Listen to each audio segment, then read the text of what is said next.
கர்த்தருடைய பரிசுத்த நாமத்திற்கு மகிமை உண்டாவதாக. இன்றைய வசனம் ஏசாயா 25வது அதிகாரம் 8வது வசனம்.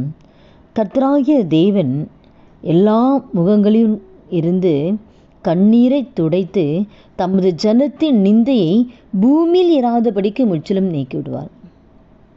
கர்த்தரே இதை சொன்னார். இந்த வார்த்தை கேட்குற ஒவ்வொருத்தர் வாழ்க்கையிலையும் நீங்கள் எந்த பாதையில் கடந்து போனாலும், அவமானத்தின் மத்தியில், நிந்தைகள், பாடுகள், உபத்திரங்கள் மத்தியில் நீங்கள் கடந்து போனாலும், ஆண்டவர் இந்த நாளில் என்ன செய்ய போகிறாருன்னா, எந்த காரியத்தை குறித்து நீங்கள் கண்ணீர் விடுறீங்க, பிள்ளைகளை குறித்தா, பிள்ளைகளுடைய எதிர்காலத்தை குறித்தா, அப்போ கடன் பிரச்சனை நிமித்தமாக எந்தெந்த காரியத்தெல்லாம் நீங்கள் கண்ணீர் விடுகிறீர்களோ அந்த கண்ணீரை ஆண்டவர் துடைக்க போகிறார். தமது ஜனத்தின் நிந்தையை பூமியிலே இராதபடிக்கு முற்றிலும் நீக்க போகிறார். எந்த இடத்துல நீங்கள் அவமானப்பட்டீங்க, வேலை ஸ்தலத்தில் அவமானப்பட்டீங்களா? வேலை ஸ்தலத்தில் உங்களை அற்பமாக நினைக்கிறாங்களா? இல்லை குடும்பத்தில் நீங்கள் உங்களை அற்பமாக நினைக்கிறாங்களா? படிப்பு இல்லை, வேலை இல்லை, அப்போ எந்தெந்த காரியத்தில் மற்றவங்களால் அவமானப்படுத்தப்படுறீங்க? நீங்கள் போகிற சபை உங்களை அவமானப்படுத்துதா?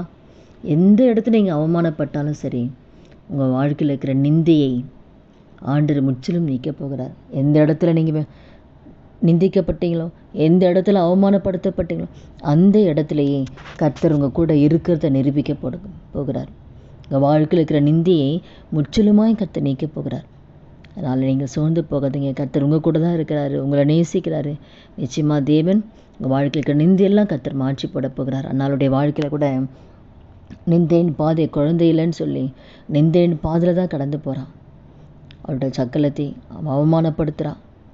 அந்த நிந்தையின் பாதையில் கடந்து போகும்போது கூட கணவன் ஆறுதல் சொன்னால் கூட அந்த ஆறுதல் அவளையால் ஏற்றுக்கொள்ள முடியல, அது ஆறுதலாக அவளுக்கு கிடைக்கல.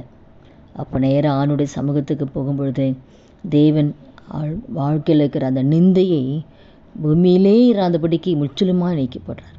அவளுடைய கண்ணீர் அந்த நாளில் தேவன் துடைக்கிறார். இந்த நாளில் கூட அந்நாள் நிந்தையை போக்கின ஆண்டவர் உங்கள் வாழ்க்கையில் இருக்கிற நிந்தனைகளை கர்த்தர் மாற்றி போட போகிறார். கடன் பிரச்சனை நிமித்தம் நீங்கள் நிந்திக்கப்படலாம், அவமானப்படுத்தப்படலாம், குழந்தை இல்லைன்னு சொல்லி உங்களை அவமானப்படுத்தலாம்.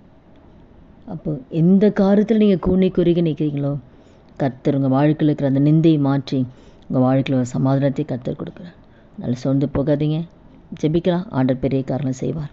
துதிகள் மத்தியில் வாசம் செய்கிற நல்ல தகப்பனே, இயேசு கிறிஸ்து நாமத்தில் நம்முடைய சமூகத்தில் வருகிறோம் அப்பா. இந்த வார்த்தை கேட்குற ஒவ்வொருத்தர் வாழ்க்கையில் ஆண்டவரே அப்பா, அவங்க எந்த பாதையில் கடந்து போனாலும் இந்த நாளில் கர்த்தாவே அவன் வாழ்க்கையில் இருக்கிற நிந்தையெல்லாம் கர்த்தர் முற்றிலுமாக நீக்கி போட்டு அவன் வாழ்க்கையிலுக்கு அந்த கண்ணீரை துடைத்து ஆண்டவரே அவன் வாழ்க்கையில் அற்புதத்தை நீங்கள் செய்ய போகிற தயவுக்காக உமக்கு நாங்கள் நன்றி செலுத்துக்கிறோம். இயேசுவின் நாமத்தில் ஜெபிக்கிறோம் நல்ல பிதாவே, ஆமென். கர்த்தர் நாமத்துக்கு மகிமை உண்டாவதா.